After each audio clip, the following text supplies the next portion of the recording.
openly, freely cast their votes in a peaceful manner.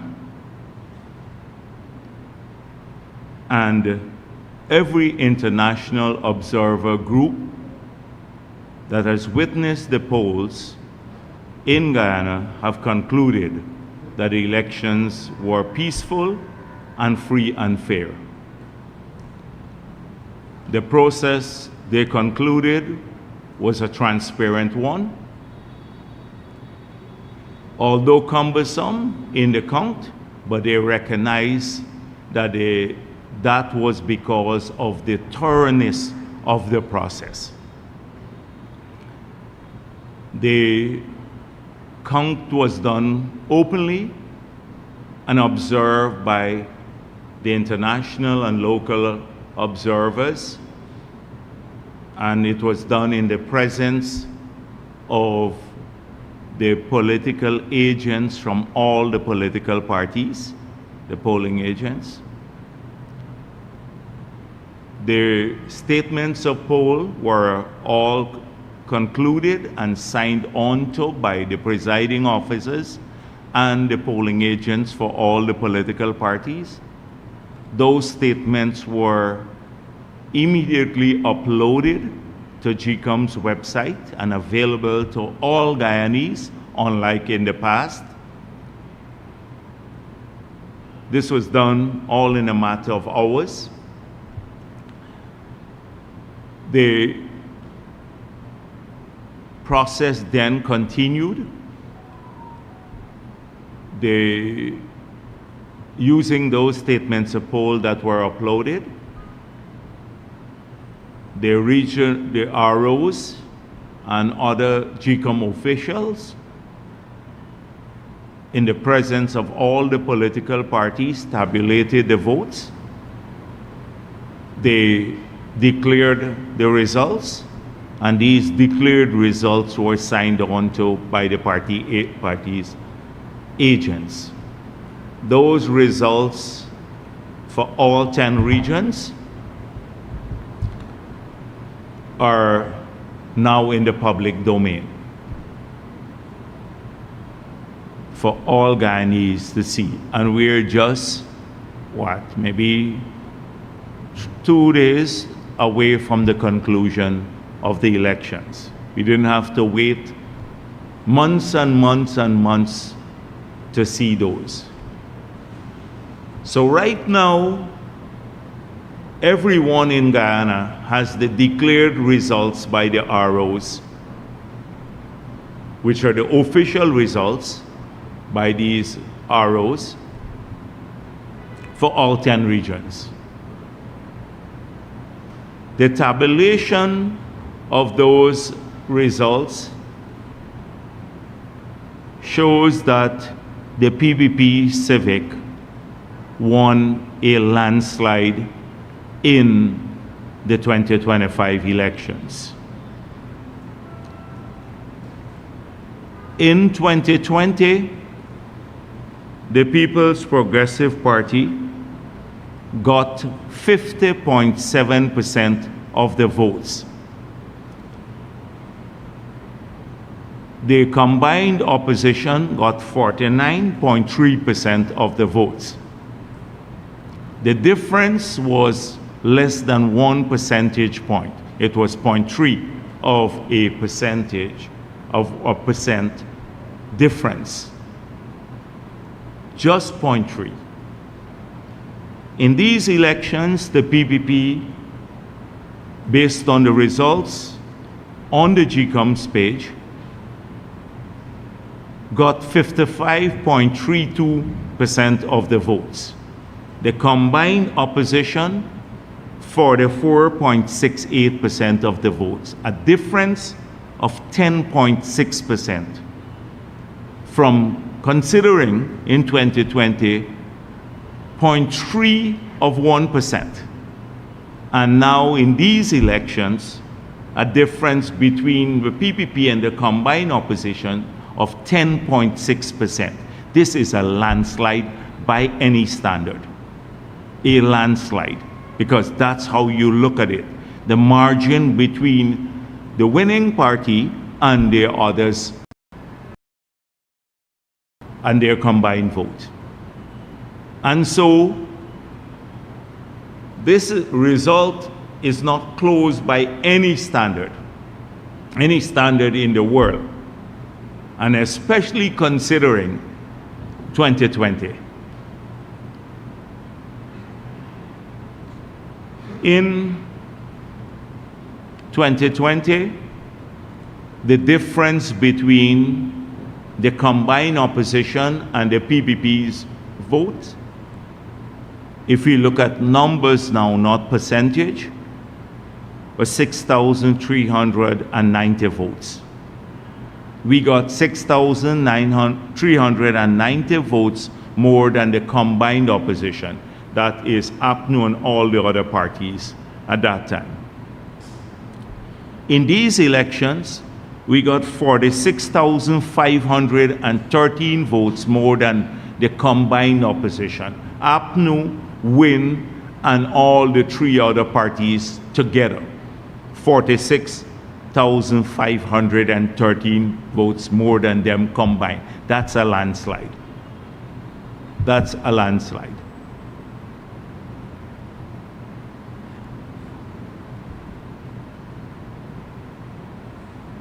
I'm going to come back to the results in a moment. I just wanted the country to understand this. So today, I wish to thank the supporters of the People's Progressive Party, Civic, who have come out in large numbers and supported our party. And the results that we have, these incredible results, are due to your support and your work. I want to particularly thank the grassroots workers of the party, the tens of thousands of workers who, without pay, carried the message of our party to the most remote corners of this country, to every community, to every group of persons, a positive message of a united Guyana, a prosperous Guyana, a party working for all of its people. They braved every condition. They work in friendly neighborhoods and neighborhoods that were not so friendly.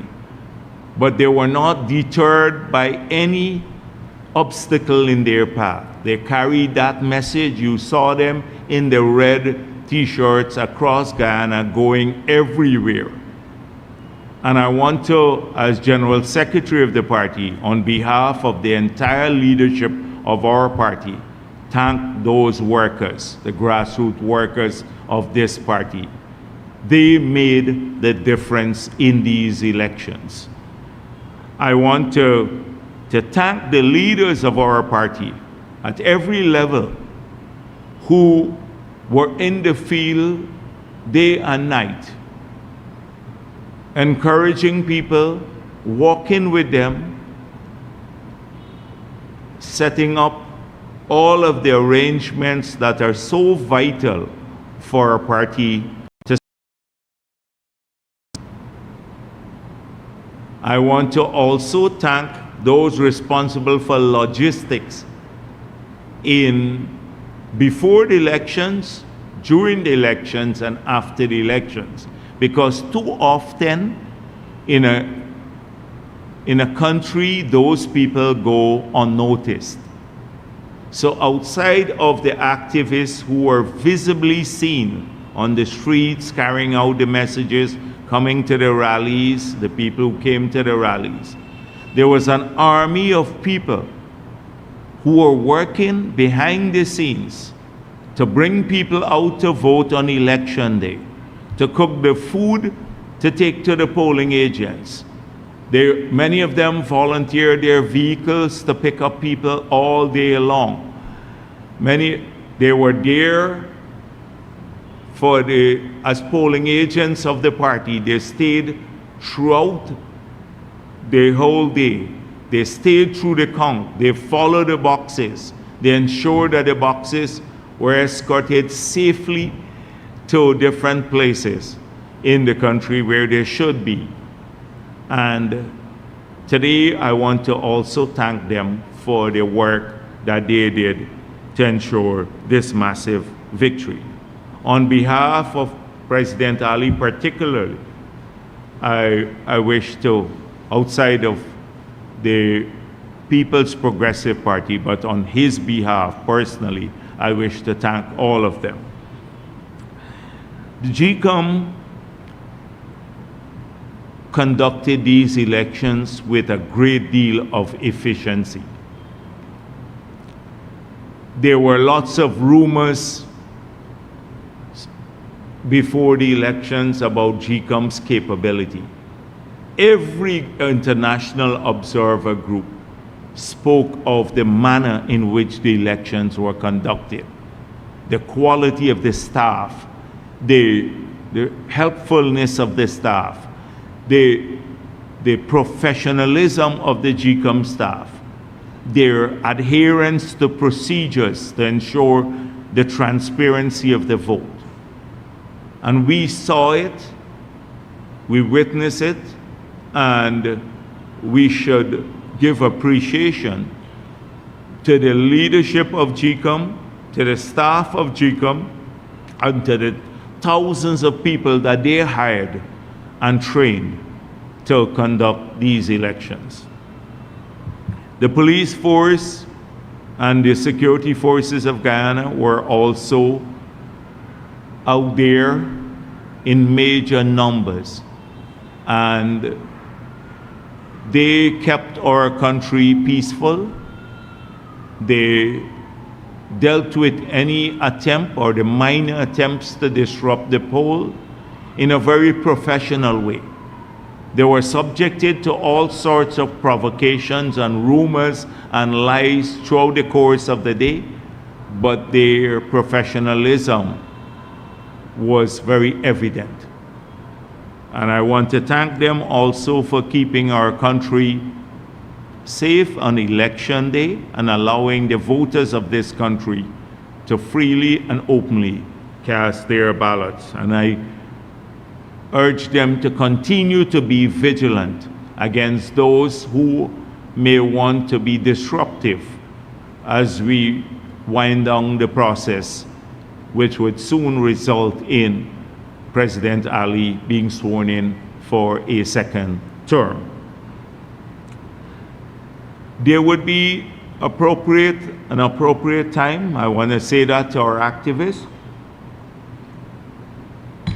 for the appreciation of their work to be properly celebrated. I know many of our supporters across Guyana, they're very excited and they want to celebrate, and they have a right to celebrate, and they must do so in a manner that is not triumphalist, because we're working for all of Guyana. But I don't see any harm in you celebrating the great outcome that your party has achieved. And so this brings me to the continued attempt by some not to want to accept the results of the elections and their infantile antics to delay the inevitable. So I saw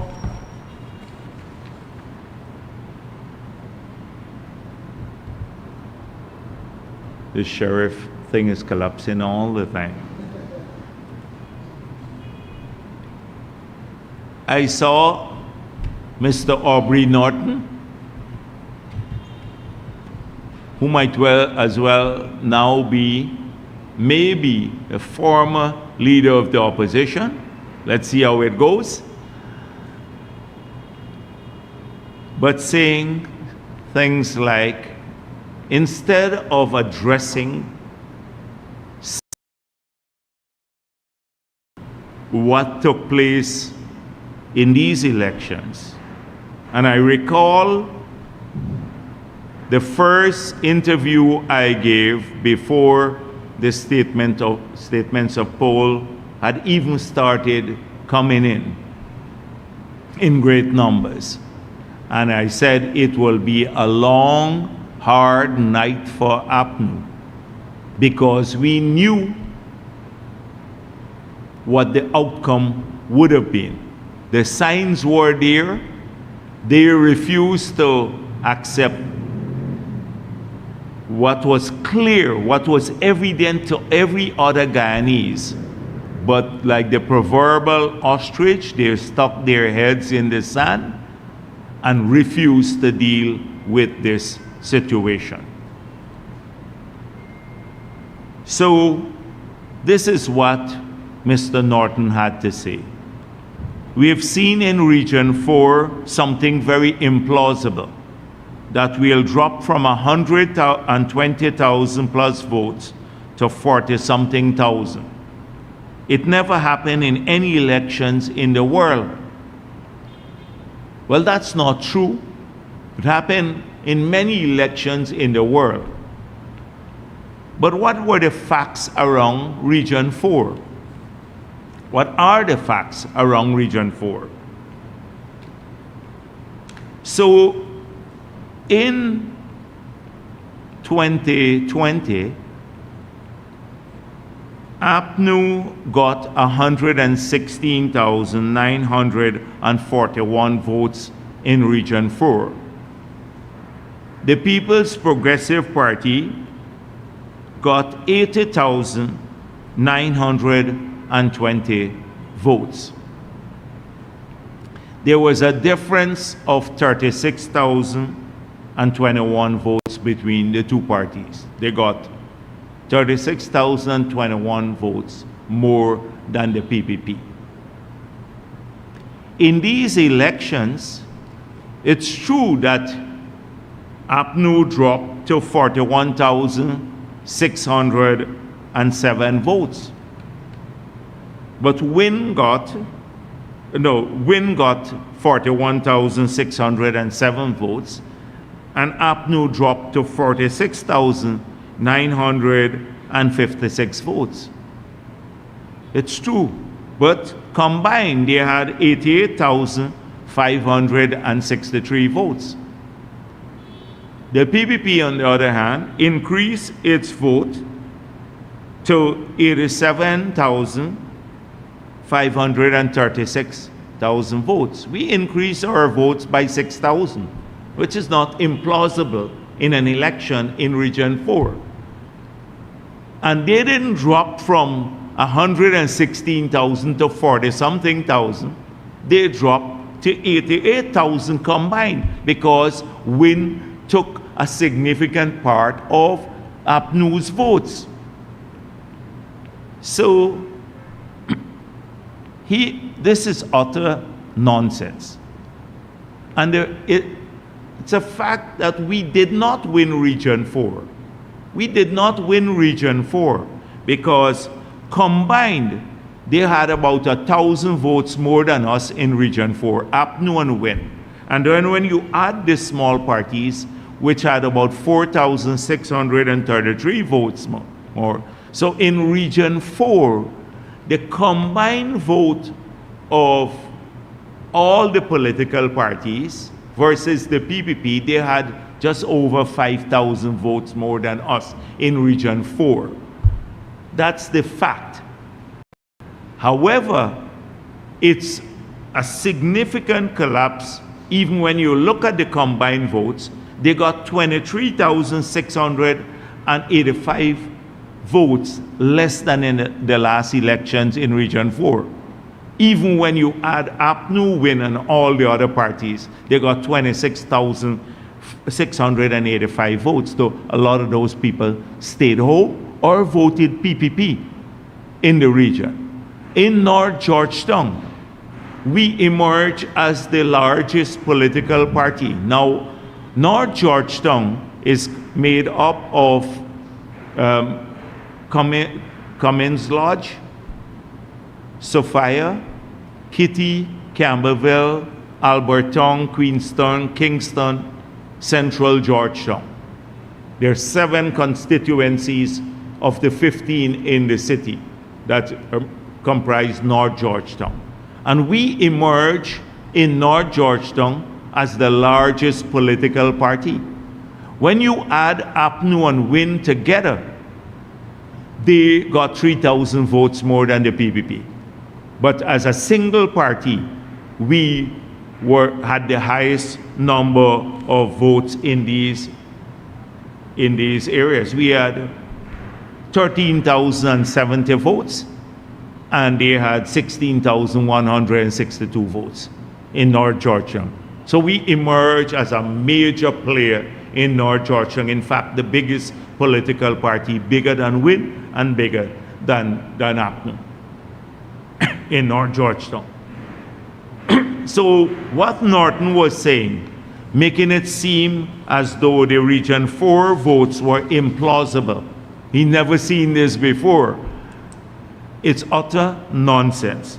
Also in Region 10, we moved from complete domination of the region to having lost the region, something we have never seen in this country. Well, we've seen this before in this country. So the PPP moved up in Region 10 from about 13% of the votes in the last elections to just under 20%, about 20% of the votes in these elections in Region 10. And then WIN took their support. WIN took their support. So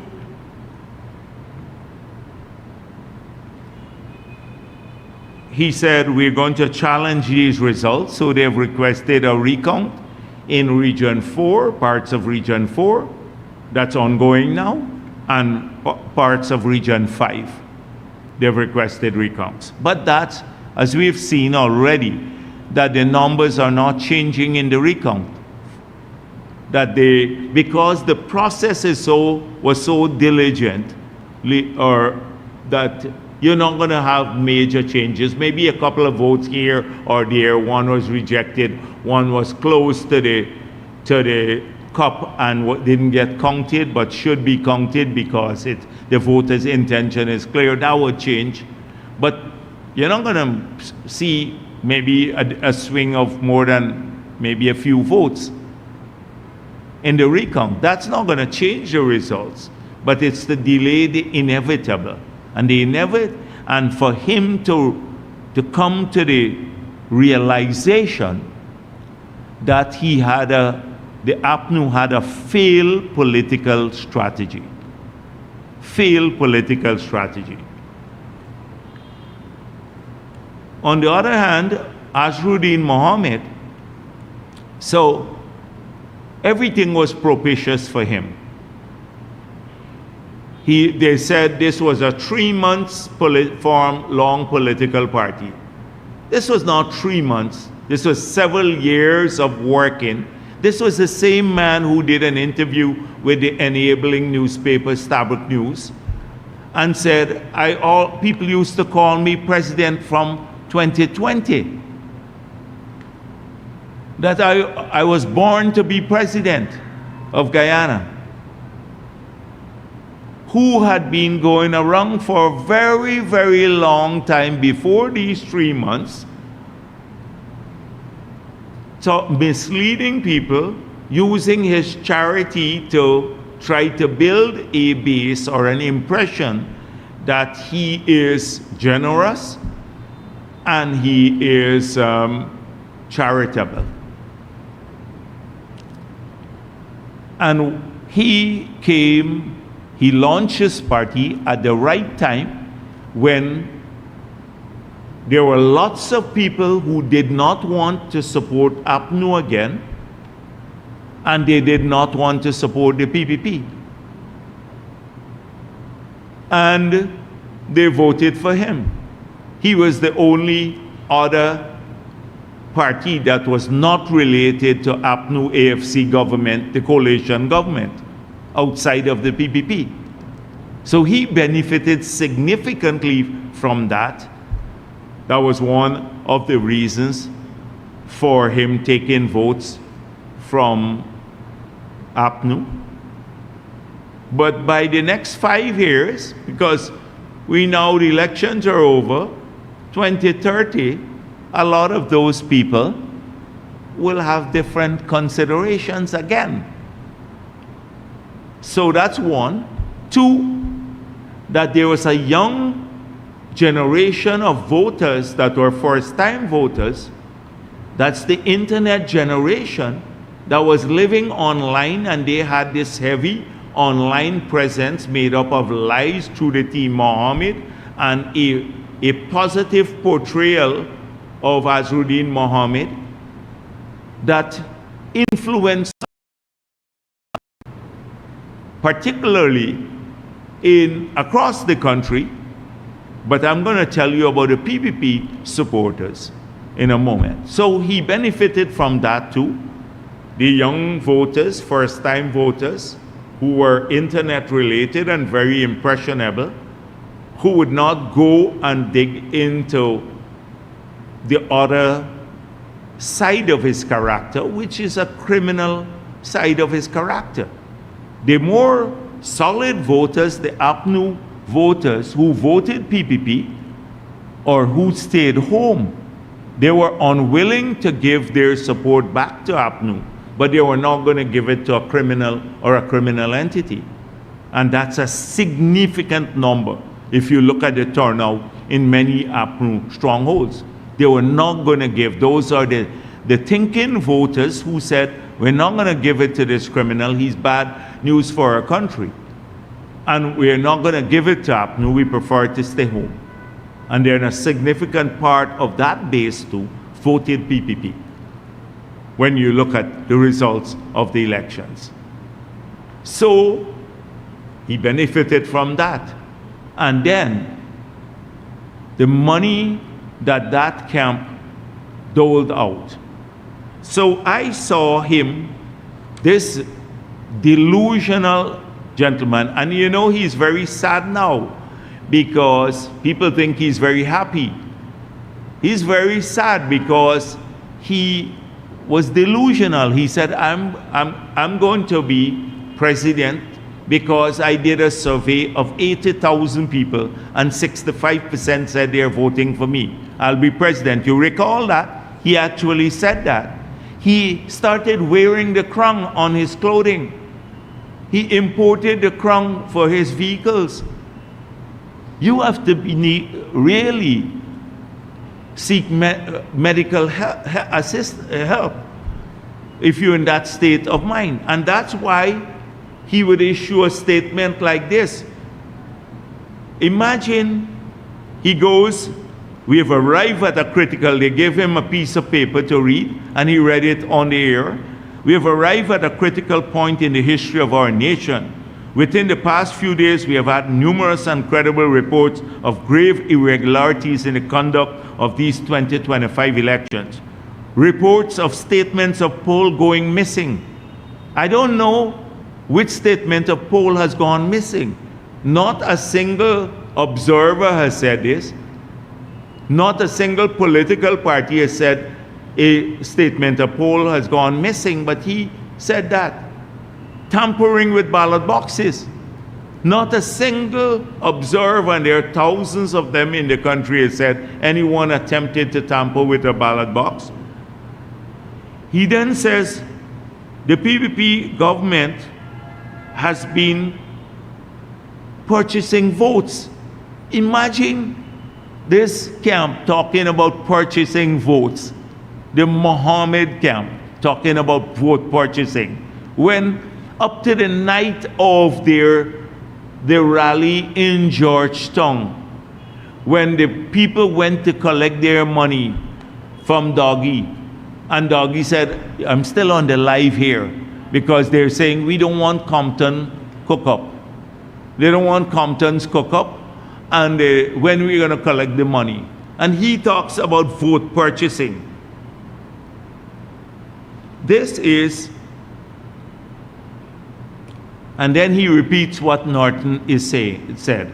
Numerically and politically, it is impossible for the PPP to have won in Region 4. They're sharing, he and APNU, he and Norton must be collaborating in talking the same nonsense. I just gave you the figures. In Region 4, the PP grew by 6,000 votes.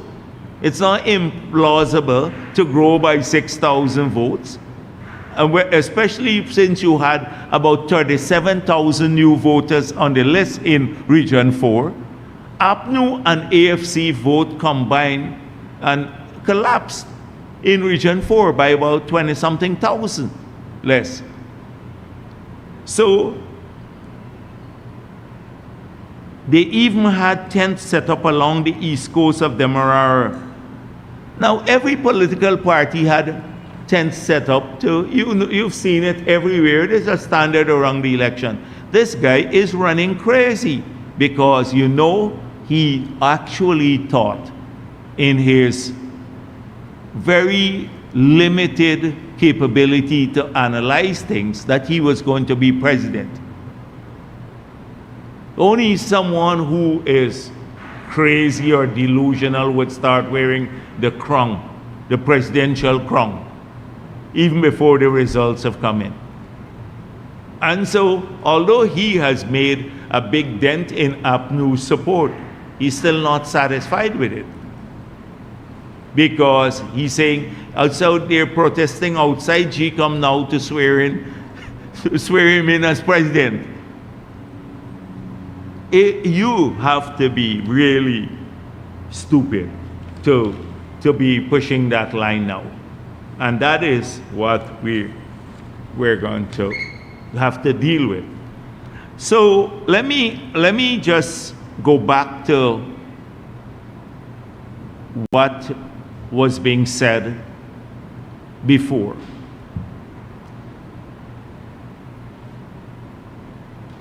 Let me play something for you. So on nomination day, because we've said this a million times everywhere, on nomination day, when we came out of presenting our list for the 2025 elections, our list of candidates, there were several media houses represented there. And many political parties gave interviews. And I was asked about the Mohammeds and him, and the Mohammed damaging PPP's support, because that was the narrative spread by Stabrook News and many of the Travis Chases and Mosleys and every one of them, that he was going to, one, affect the PPP support and bring us into a minority government. Since then, they started with the minority government. And this is what I had to say.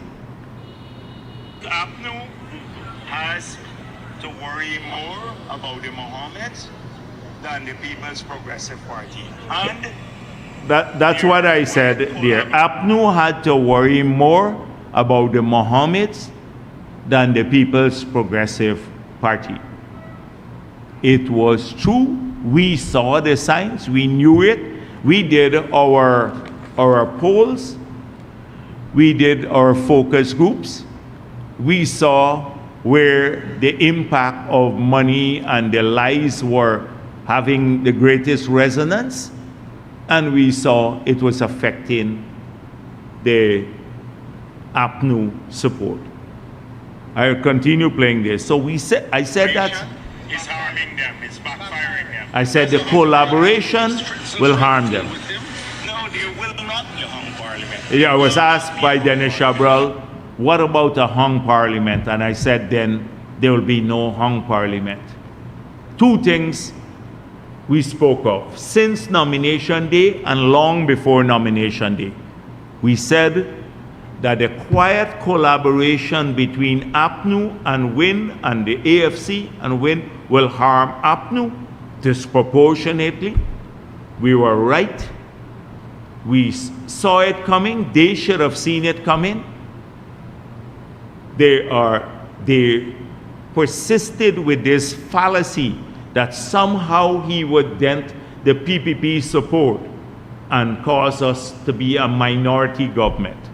They started pushing the minority government rhetoric early. They then came up with the fake polls. You remember just a couple of weeks ago, they published one in the Kaichor News. Some group of businessmen said they did the poll with UG students that showed that we were going to be a minority government. Then they brought a ton of the PPP haters on GlobeSpan, and they started carrying that rhetoric.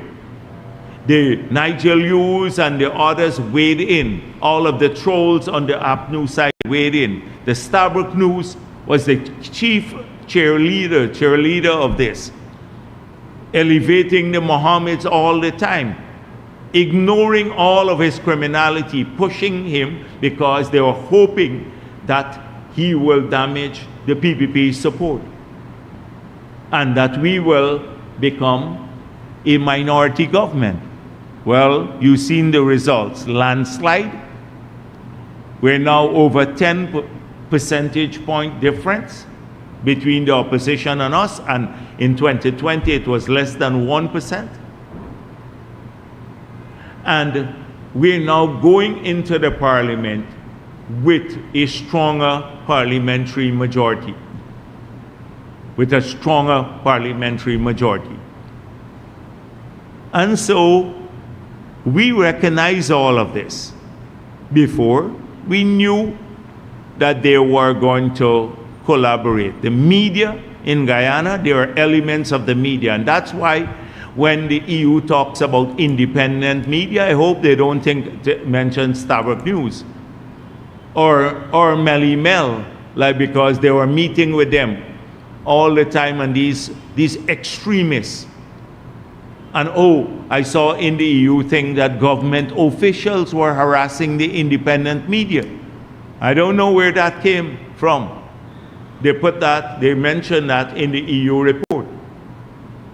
It was all a fallacy. They were all working. There were many people in the media who were working for the Mohammeds, collecting money from them. Some reporters too. Reporters were working. And guess who? They thought they were harming the PPP. Because many of them are PPP haters. They were working there. Look what they did. It's APNU. APNU suffered the consequences. We're back in government with a bigger majority. With a bigger majority than before. And by 2030, it will be even bigger. By 2030, it will be even bigger.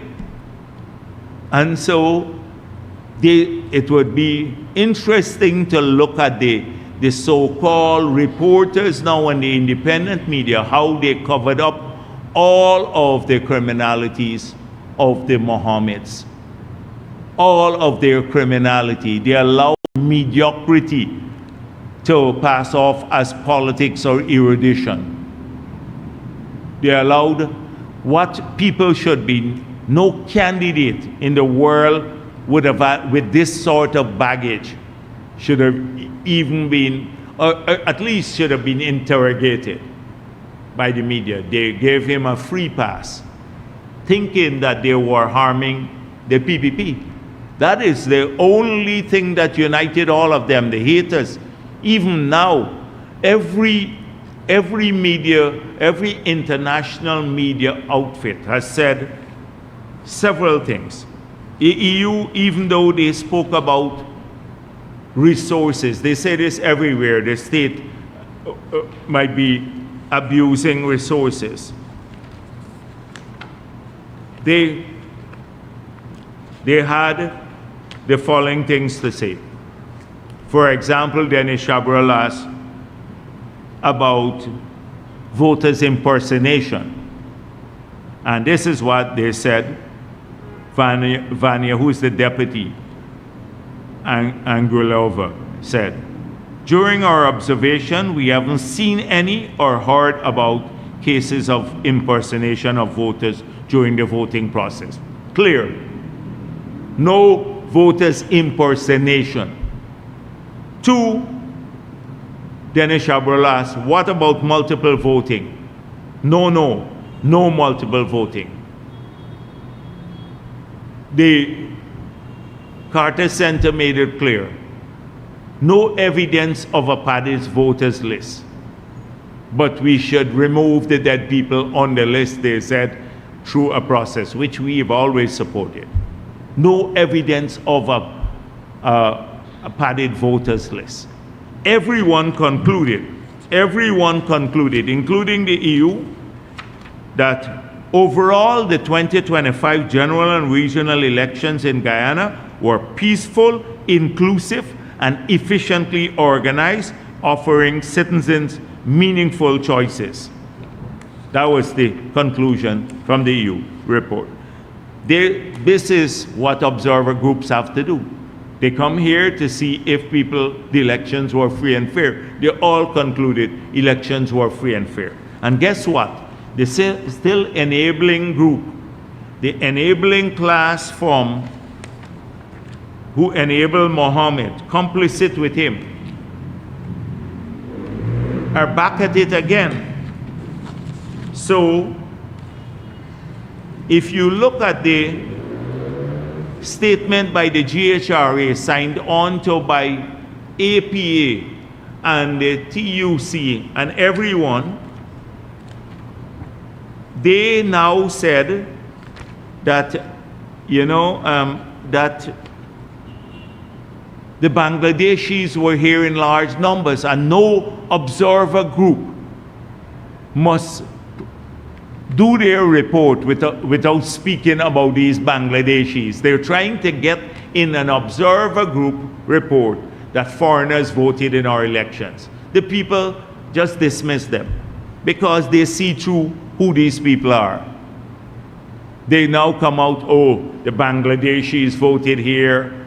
Some bullshit they talk about all the time. These useless people from the GHRA and the Red Threads and the APA and TUC again. The same group that they were praying for the PPP to be a minority government. And they get enabled by the Starbuck News. Now they put out a report. And no observer report will be complete without this in it.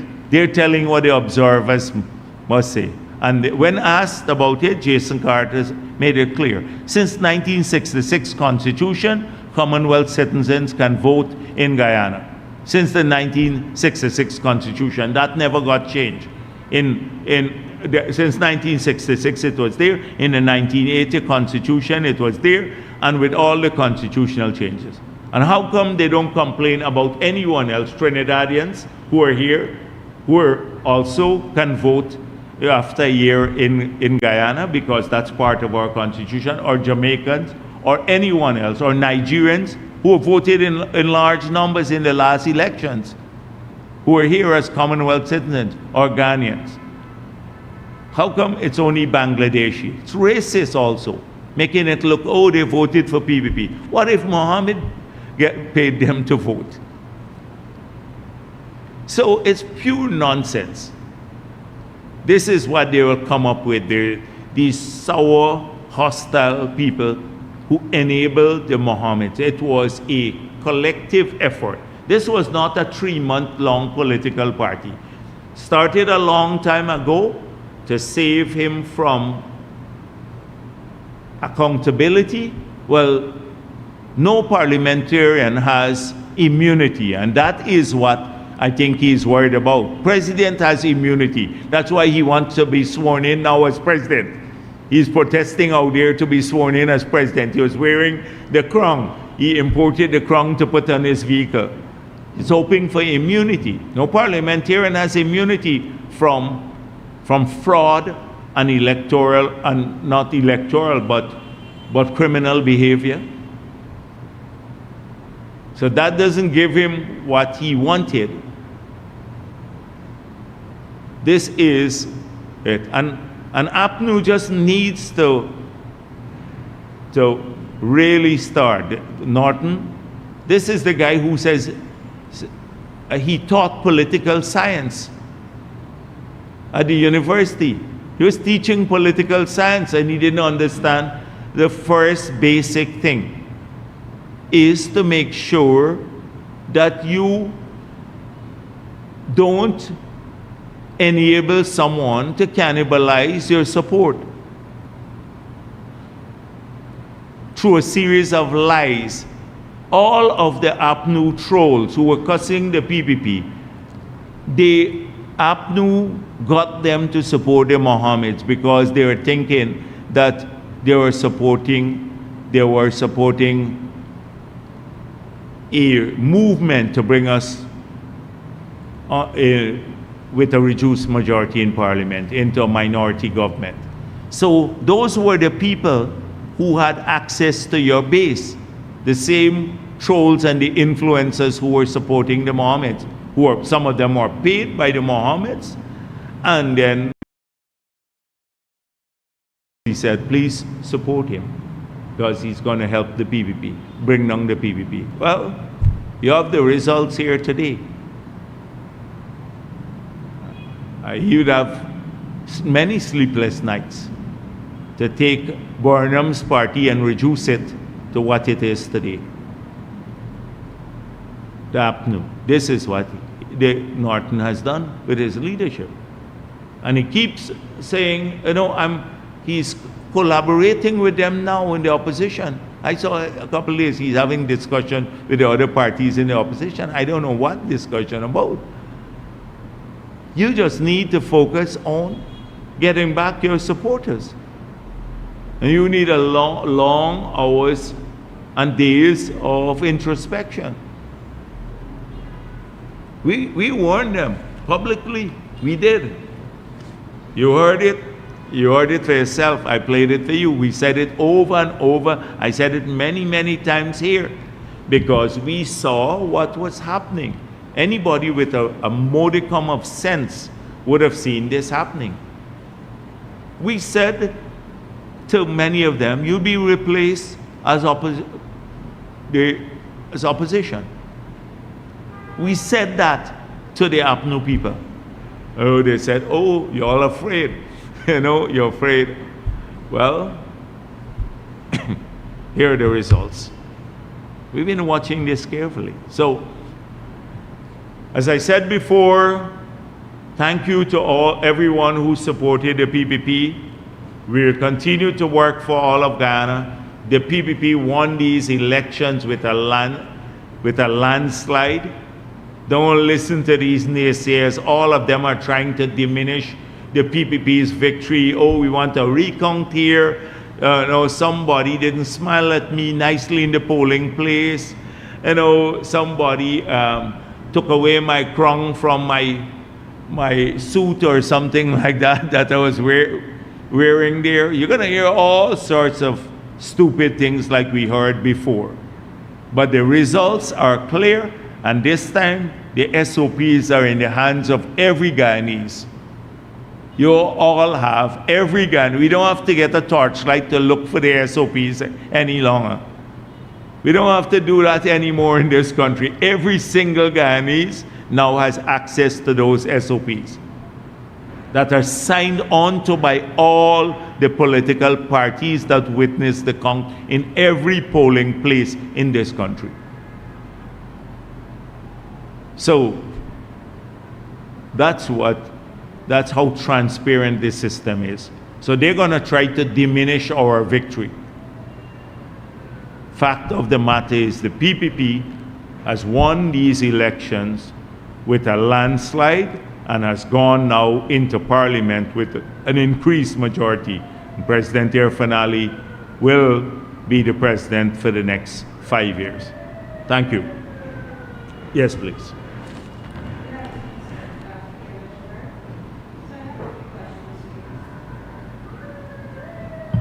And Kiana Wilberg, I have a few questions for you. Given the PPP's success in the Region 4 district.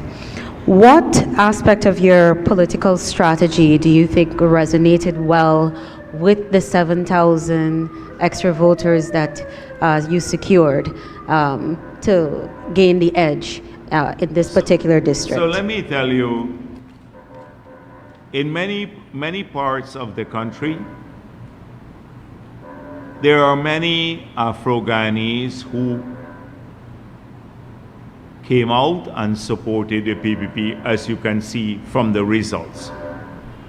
In New Amsterdam, we emerged as the largest political party in New Amsterdam. We got, as a single party, more votes than APNU and win as a single political party.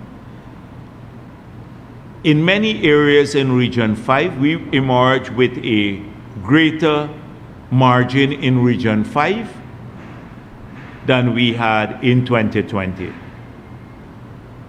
Many Afro-Ghanese there voted for the PPP too. And we had, as you are aware by now, I spoke of it, it's no secret. I want to thank these people too, I forgot about them, the hundreds of people who were manning in Freedom House the telephone lines and who worked in Freedom House here throughout the period. I want to thank them. And there was another group of very dedicated Guyanese who made 80,000 calls to people. And they talked to them. And a lot of those people said, we're going to be supportive of the PPP in many areas that are traditionally not being sympathetic to us. The numbers were unbelievably good. And I realize now what a lot of those people meant. A lot of them just decided their support to us meant they were not going to support APNU. They just stayed home. So some came out and actually did support, and others stayed home. I think this happened in South Georgetown, where we made lots of calls to people's homes. A lot of people said, yeah, we support it, we like what you're doing and stuff like that, but they did not come out to vote for us, but they did not give APNU or win their support. That's the group of Guyanese who you don't see them, and there are many Afro-Guyanese in that group too, and others came out. The Indo-Guyanese support was very, very strong, very, very strong. And in the Amerindian communities too, contrary to this belief that we're going to lose large numbers of Amerindian votes, in Region 1, we still won the region in a major way, but close to 60% of the votes. Our margin fell there a little bit. In Region 9, we increased our votes significantly from about 57% to 65% in Region 9. That was a huge, we won about nearly 10,000 of the 15,000 votes there. That in Region 8, we increased from about 43% of the votes to about 49.8% of the votes, nearly 50% of the votes. So we increased in Region 8 too. In Region 7, we just around the same. We had 38% of the votes. We have around the same, about 35 to 38 when the numbers are in. So contrary to the public belief that they were going to damage us in these regions, didn't happen, did not happen, because we were working the ground too. And there was this belief that they were, making, in Region 10, I told you already, our support went up from 13% to 20%. In Region 4, it went up. In Region 5, it went up. So these were very, very favorable results for the People's Progressive Party. And we managed even Region 6. In spite of the high rate of migration in Region 6, we managed to get around the 41,000 votes back that we got in the last elections. And you had a high rate of migration out of Region 6 in the first few years, mainly in PPP support areas. We found a lot of the homes were empty, etc. So overall, was good. I lost track. I haven't slept for days, so I lost track of your question again. No problem. I was asking you, what aspect of your political strategy do you think really resonated with the voter? Because we carried a positive message, bringing our people together. We're the only party that was not engaged in divisive rhetoric. APNO was engaged totally in that, immersed in that. Win was playing the victim, doling out money, preying on young people. Young people, that was all they were doing. They didn't outline a clear strategy. People liked the fact that we outlined a plan to work for all Guyana, that we had a clear, defined, sustainable plan. They like the fact that we had capable leadership. They know from tomorrow or from today, we're working back, that they can trust capable leadership. You don't have to take chances with a person who can't read a slip of paper, and much less. And that's a sad thing in our parliament, but it will be fun. But it's sad in the parliament to watch some of the flotsams that will float in there. But it would be an interesting parliament. I think I'm going to go more often. So people like that. People like that about us, and they also like the fact that we are a party that delivers on its promises. And that, I attribute the electoral success to that. And then good ground organization.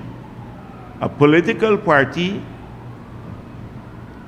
runs on how well it not just campaigns, but its ground logistics, how well it can put that together.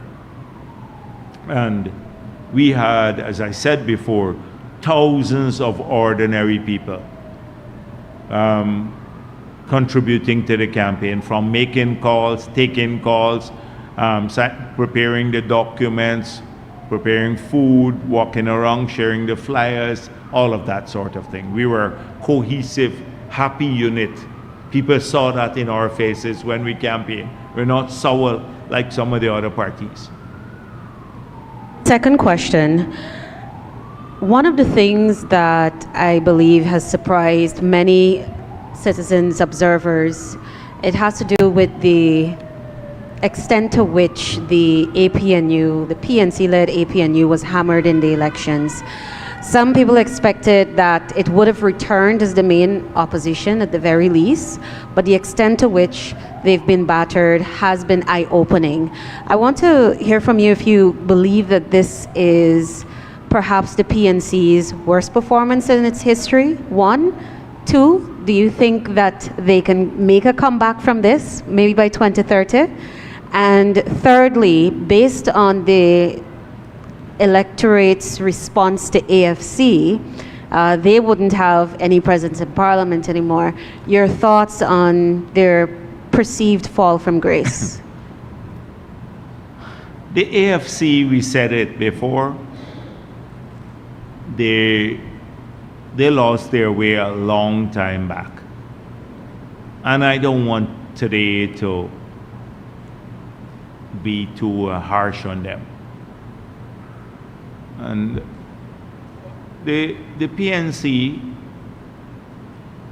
now has to go back to the drawing table, and they have to decide whether their hatred of the PPP caused them to stop thinking. When a political party allows your hatred of the other to dominate your tactics and your strategy, political strategy, you will fail. You have to look at things dispassionately in politics. And they put all their eggs in one basket, the collaboration with Mohammed's basket, to bring down the PPP because of their hatred for the PPP. And that led to their undoing. And so when they think about rebuilding, they have to think about how they tackle that variable and how they're going to relate now to that political party. Not so much the PPP. They can continue hating us. They will continue hating us. But there was room always for collaboration on national issues with APNU historically, because we tended to have a more patriotic position. We always saw the territorial integrity and sovereignty of our country as inviolable. And I think we had a common understanding on that. I'm not so sure about the Win Party. They're transactional. The link with Maduro is still not fully explored. They refused to answer why the father went into the embassy up to now, and they got away with it. So APNU has to do its own homework. I'm not going to tell them what to do. They need to know what to do themselves. And what we knew they were going to become the third force in Parliament. We said this to many of their leaders.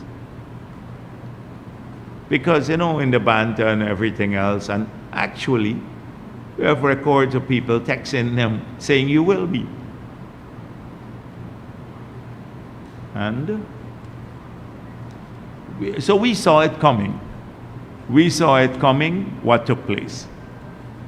There was no surprise on election night, because even before, as I said, beginning, the statements of poll had not come in as yet in large numbers, and I said, tonight will be a tough night for APNU.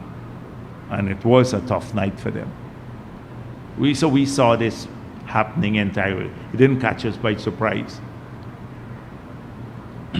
They now, in a way I feel sorry for them, but if their hatred of the PPP clouded good sense. I know you've said on the campaign trail, Mr. Norton is a friend of yours. No, sarcastically, I'm aware, but he spent more time. In politics you have banter. You always have banter. So how many times I said Norton, my dear friend and stuff. It's political banter. He spent more of his time talking about that he's not Jagdeo's friend, than focusing on securing his base.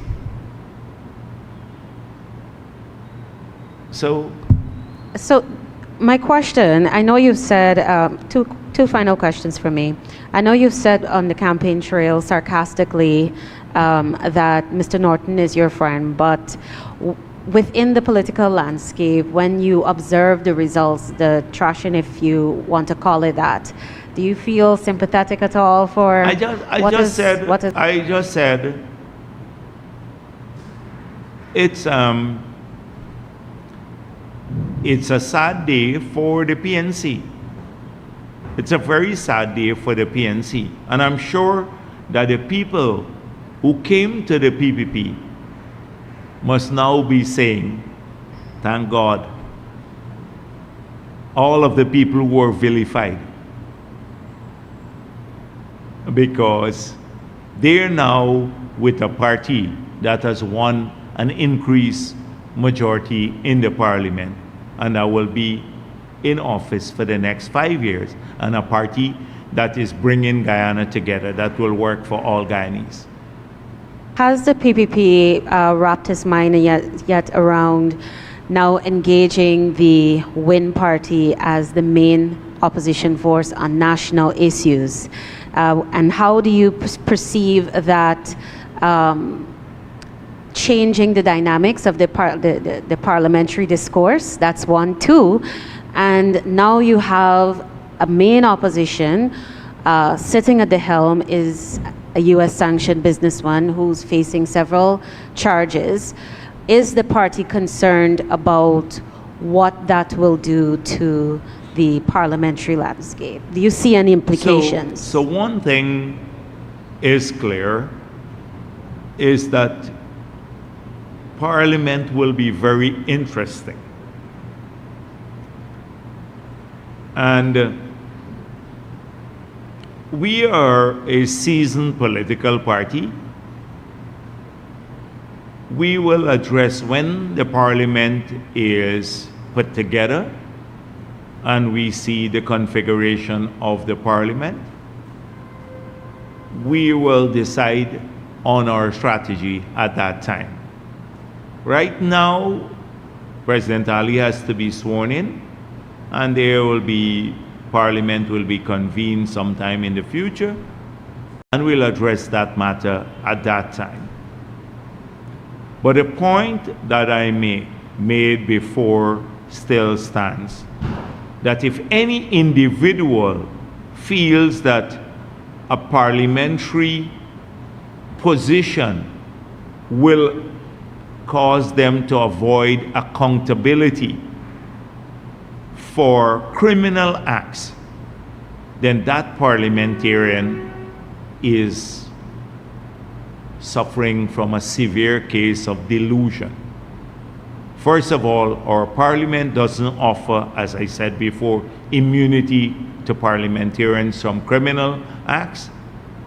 And two, that a lot of what had to be put on hold because of the campaign, evidence of criminality because of the campaign and the feeling that if you pursue individuals for their criminal acts who are running for office, it would be seen as victimization by the state or the ruling party. That no longer applies. The elections are over. And so, the evidence of criminal behavior will now have to be presented to the right fora, which are our courts and everything else, where and our tax authorities, so that they can continue to do their work professionally and diligently and without fear of any criticism that they are treating people preferentially. So I'm sure Azruddin Mohammed wouldn't want preferential treatment from the police, because as opposition leader you have to have, if he decides he wants to go for that, you have to have equality before the law. I remember as opposition leader, and I'm not saying he will be, but if he decides that, that's their decision to make.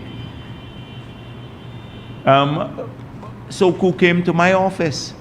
You remember they arrested Roger Luncheon?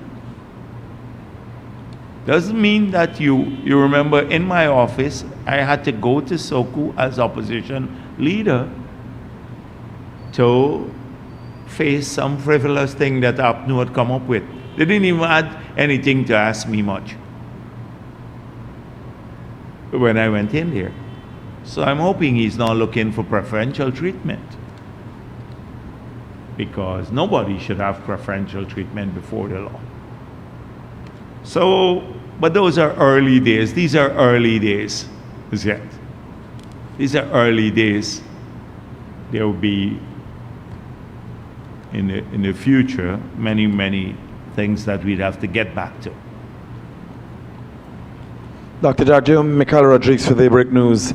So far, requests have been made by opposition parties for recounts in 2 to 3 regions, covering about 391 boxes. That started this morning at about 7:30. So far, only 6 boxes have been completed, and some 25 being looked at presently. Are you satisfied with the process presently? And at that rate, what time do you think the completion of the recount can be?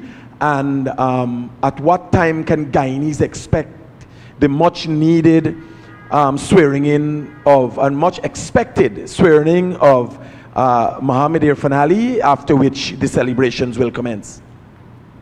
Well, I think by now, every Guyanese knows the results of the elections. They know that the request by APNU to recount the ballot boxes in region on the East Coast and parts of Region 5 is just another attempt to delay the inevitable. This process, I anticipate, will be completed in maybe a day or two. They'll work through the night at that pace that they're going.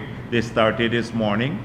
They're completed like 60 something already, and by maybe tomorrow evening or so, they should be completed, the process. And then thereafter, all it takes is to declare the results. The results are already known to every person. They all have the declarations by each RO for all the regions. So I think by now Guyanese are aware that you just have to allow the process to be completed. They requested, when people request a recount, they have to do it by a certain time. The right person has to do it. And it is almost, if they do it by a certain time and the right person does it, it's automatic. You have to give the recount. That's part of our electoral process. You can't hurry this up. You can't stop people from getting a recount once they comply with the law. And the law says by noon of the following day after the declaration, you have a right to request a recount. And you have to do it, a particular individual has to do it though, the counting agent of a political party. So once you comply with that, you get the recount. It's part of our process. We're not going to attempt to rush anything through there. They should do it diligently, the recount, because we don't believe it will change the results one bit. And after that, the declaration would be made and President Ali would be sworn in. Guyanese, yourself, have been through this 5 months in 2020. With to date, the most transparent elections in the history of Guyana, we are recounting. Do you foresee any other impediment being created after this recount?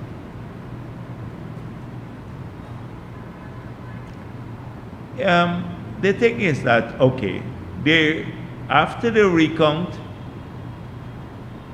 they can decide they want to go to the court, but I don't see that as a viable option for them to.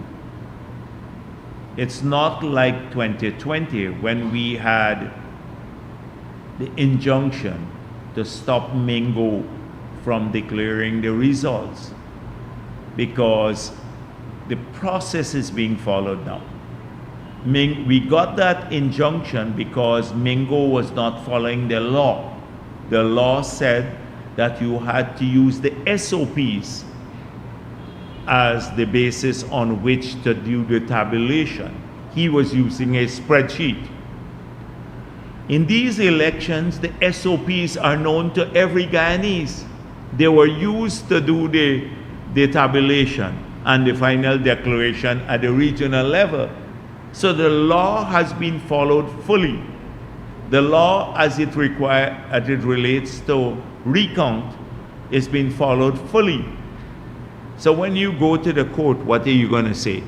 I heard somebody told me that, what did Mohammed said? A statement of poll went missing. He said that in his speech that he was reading off the teleprompter that they gave him. You know, reports of statements of polls going missing. You can't carry the rumor to the judge. The judge would put, anyhow, I don't want to say what. It'll just send you packing. You can't say, oh, they're tampering with ballot boxes. That's what he said. You think you can go seriously before a judge and say that now, especially given what every Guyanese has known? You're going to be able to say that sort of thing. Oh, there were some tents outside polling places around the country. Now, everybody in the history of Guyana have always seen these tents. Political parties put up their tents 200 yards away to make sure that they can tick off who goes in to vote, so then they can, in their area, they can run down the others, try to get them out to vote, etc. It's a normal thing in our election. They had tents. I saw many of their tents, the blue tents around the place. And he goes to complain now about these tents. You think you can say that? Or like what Norton said, it's implausible. It's implausible that we could lose so many votes. You can say that to a judge. The judge would say, why don't go and talk to your supporters? What kind of... So they can attempt anything. They just can attempt. They're trying to mar the results of one of the cleanest elections we've had, where the PPP has won a landslide. They're trying to mar it, and they have their enablers. Oh, Bangladeshis voted, so the Starbuck News and the others, the AP and the usual haters, PPP haters, would roll out with that. And then they're coming up with statements of poll going missing. It's all a game now. They recognize that their plan did not work. The plan did not work to bring the PPP below 50% in the parliament. That was the collective plan of APNU, WIN, AFC, and many media houses and reporters and influencers and enablers all together. They're working for one objective. They failed. They failed miserably to do that. Jagdeo, there has never been, again in the history of Guyana, a politician such as Azadine Mohammed entering into parliament.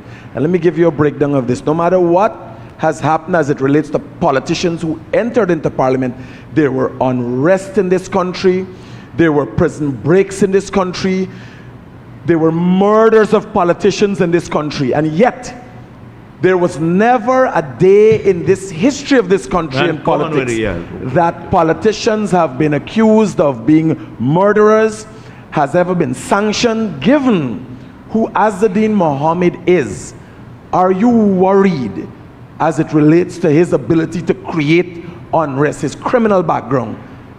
Since politicians have done so much more worse. Now this is a certifiable criminal, person accused of killing people. Are you worried? I'm not worried.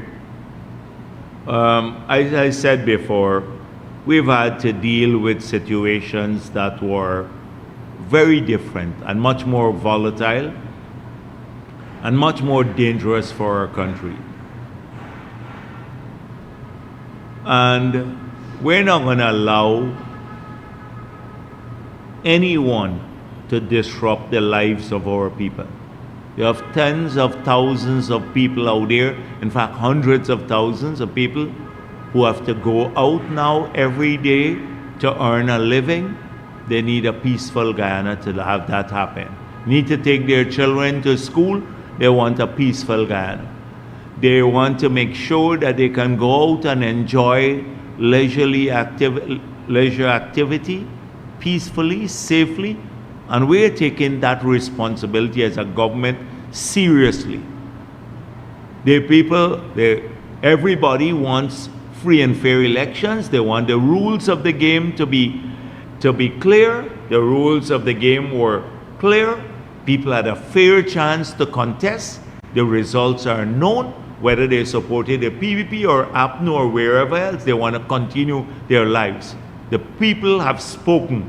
The electorate has spoken. Now, another 5 years, they will get a chance to speak again, the electorate. Our citizens want to continue with their lives. Azruddin Mohammed will not be allowed to disrupt the lives of our people if he has such an intention. If he has such an intention.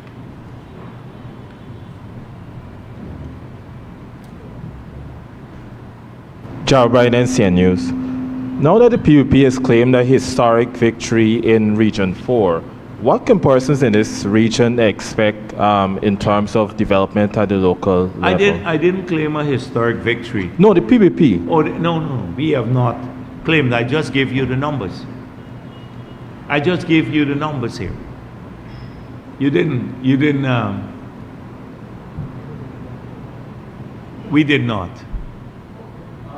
Now that the PPP has won a historic victory. Some individuals in the PPP may have made posts, etc. You have to be careful. Like many times I said, when Amir was speaking about the PPP, people said, oh, the PPP telling him to say this. People speak as individuals. When you heard me as General Secretary of the party speak about Region 4 and the results, I speak for the party. There are lots of individuals who may make posts. They're excited about the narrowness, how we have done well in Region 4. We've done extraordinarily well. But that's a different matter than claiming victory in Region 4. I said, even when I spoke first about the trend in Region 4, I always left room for that possibility because I was saying we were close to APNU and Win combined, but you still had the small parties that made a difference. When you add their votes, then you can claim victory. It means you're the biggest party in Region 4. If that's what you meant, the biggest, but okay, I can understand what you mean. By far, we are the biggest political party in Region 4. We got 80-something thousand votes. APNU got 46,000 votes. By far, we're the biggest political party in Region 4. By far. So yes. So now I answer your question on that. What the people of Region 4 can expect because we're the biggest political party.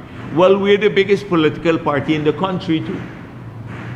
Right? So all the people of Guyana can expect the continuation of us working in their benefit for their children, for them and their families. They can expect that from us. The hard work to bring our country together, to make sure that more people have jobs, better paying jobs, they have help with the children. All of our promises still hold true with the housing, getting them better housing, a lot of those things, lower taxation, that we mentioned on the campaign trail. We intend to fulfill our promises for all the people of Ghana.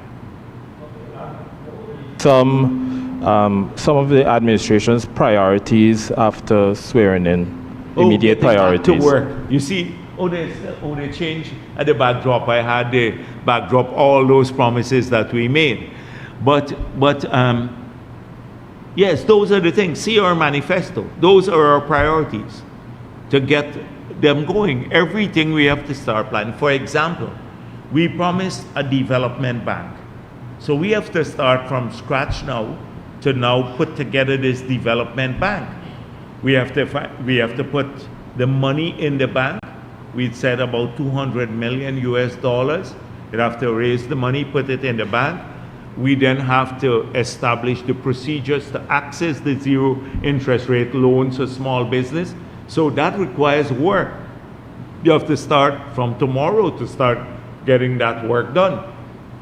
Similarly, there are many other things. The Berbice Bridge, we said we will get that done too. We have to now go through, I think the bids had already come in. We put a hold on any award of the bids. I don't know if they're still valid or do we have to update the validity of the bids, but then that project has to be awarded. That's something we promised. We promised to start looking at concrete drains in people's communities. We have to start thinking about how we get this done. You're going to have a lot of disruption maybe, because when you're working in the communities, if you have to break a person's bridge to now go, you have to fix it back. Because if you want a continuous concrete drain, and you know the bridges, some people solid cast their bridge. So you have a gutter here and then the water can't flow. A lot of those small things that may sound small, but you have to, that's what governments do, get to work. And we've been at it a lot. You know, there's no time to rest. A lot of people have been trying to see us before the elections. I have to see them like a long list next week.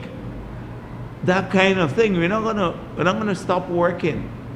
That is what it requires for government, and so many other things. We still to receive. We only receive 4,000 of the 96,000 light, the 100,000 lights we purchased. That means 96,000 street lights will be received shortly before the end of the year or early next year, and we have to start implementing them. You know, that's what I mean by getting back to work immediately, because people want their street lights. How do we get the 4,000 cameras in place within the next 2-3 years in all the communities, etc., for greater security? These are important things.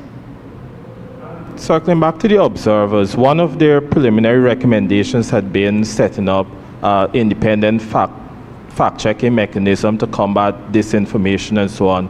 What are your thoughts on this, and what are your thoughts about the impact disinformation in general may have played on the elections? Yeah, but a lot of those, so I don't know which group said that, but if you go in any part of the world, in the United States of America, it's the most robust, one of the most robust democracies around the world, and you had a ton of fake news. You listen to President Trump, fake news. He talks about fake news all the time. They could have, which organization they have in the US, the government set up to fact check fake news? None. The media houses themselves should be fact checking fake news. So sometimes CNN and the others do that. But then here the media houses themselves are the source of fake news a lot of times. The media houses. If you look at a Travis Chase post, he gets sued. And when you sue them, they then complain, oh, it's harassing journalists. So you tell me in the US which government agency they have to fact check fake news. As in the EU, they may have an agency who pays attention to them. You think in the EU they don't have fake news? Every day their campaigns are run on the basis of fake news. They reverse the outcome of elections in, I think it was Romania, on the basis of the claim that fake news. And then the US had to complain about it. Now fake news, that Russian disinformation. And look at the outcome. They're now cited around the world for EU interference in elections. Look at Vance, the Vice President Vance's speech that he made just after they took office to the European Union. So you come into these countries and recommending things that don't work anywhere else in the world. It's just, for me, it's not, I just see them in the reports and they mean very little to me. The key thing is the free and fair elections. That's what observers are supposed to come here and do. And I've been on record already as saying, I would urge President Ali more to open schools and hospitals right up to election day that they don't like, because that's what you campaign on. I wish APNU did that in the 5 years they were there. That President Granger, instead of doing, going around and talking a lot of nonsense, were busy opening up hospitals and schools up to the last day before the 2020 elections. You know what they were trying to do? They were trying to steal the elections. They were trying to avoid going to elections. They were trying to create a constitutional crisis with the CCJ. They were spending $419.5 billion without parliamentary approval. They were using their funds from the Ministry of Natural Resources to buy green shirts and put up billboards for APNU in that period. We didn't do those things. So we're not going to be defensive on those matters. We made it clear. The observers came here, they found there were key findings. No credibility to their electoral role being padded. 2, no credibility to foreigners voting in our last elections. Everyone who voted was eligible to vote. The Bangladeshis who may have voted, I don't even know who they are, they may have voted, but they're Commonwealth citizens, as they have a right to vote as in our Constitution. They found that elections were free, fair, efficiently managed. Those are the key findings for any electoral mission and observation mission. So that's how I see it. Good afternoon, Trina Williams, Ghana Chronicle. You talked earlier about the allegations of financial inducements. Mr. Norton, earlier this week, when he talked about the trashing that APNU received in one of its stronghold, Linden, said that the voters were also swayed by money. I had also raised Did he say that? Well, then why doesn't he say it publicly? He said it publicly, the voters were swayed in Linden by money. Well, I'm happy he said it.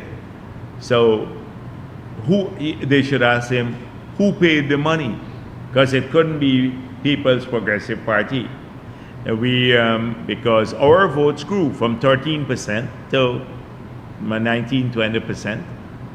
So he was talking about the PPP when he made that but statement. He needs to say it clearly. Why does he say Azruddin Mohammed or the team Mohammed paid people in Linden to vote for them? He needs to come out openly.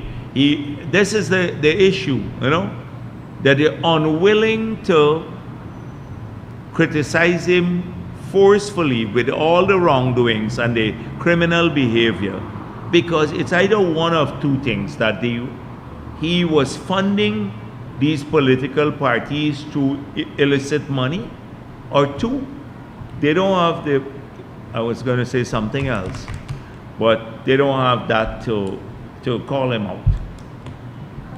Yeah, I'll continue with my question. I had also raised this with you on election day, that there were reports of WIN activists offering voters money. Based on this, do you see this as a broader issue that requires stricter oversight in future elections? Yeah, I think so. But as was pointed out, when you have a guy who is accused of murder, smuggling cocaine, smuggling gold, false declaration, torture of people, all of that, I don't think buying votes is a major, that's a major issue when you see these big transgressions. It is a problem, and I think we should deal with it. But if you can smuggle gold with all the attendant risks and do these other things that I don't think that buying votes he'd be deterred from doing that. It's well-oiled criminal mindset. My substantive question. During the campaign, your party placed strong emphasis on appealing to young voters, especially first-time voters. Now that the election has concluded, as General Secretary, do you believe your campaign succeeded in genuinely connecting with this demographic and translating that support into votes? So the key thing, we recognize that the outsized media influence, online media influence on the young voters could have caused problems among young voters in PPP strongholds. We recognize that. And so we focus heavily on those young voters too, to give them an alternate viewpoint, because they were captured, a lot of young voters in the Apnu base and other places, captured by this constant online presence from the Team Mohammed, a deadly cocktail of lies and claims of persecution. And then they had it was so prolific because the Apnu people were propagating it too, that you had to give people, young voters, a different view. And they got it based on our interactions on the ground. And when they came to our rally, we mobilized them to come out heavily to the rallies. And they got, for first time, or the public meetings, they heard a different side of the story. And the moment they heard that different side, they saw this Team Mohammed in its true form, what it was all about. And so, if you look at our crowds, we made a serious effort to get the young voters out, and they came out in the crowd. Large numbers of them were there, and they listened, and they then, that's why at some point in time, if you look at the people who were commenting on the win page, the PPP voters just moved away, because they saw the true nature of this person. Apnu didn't do that.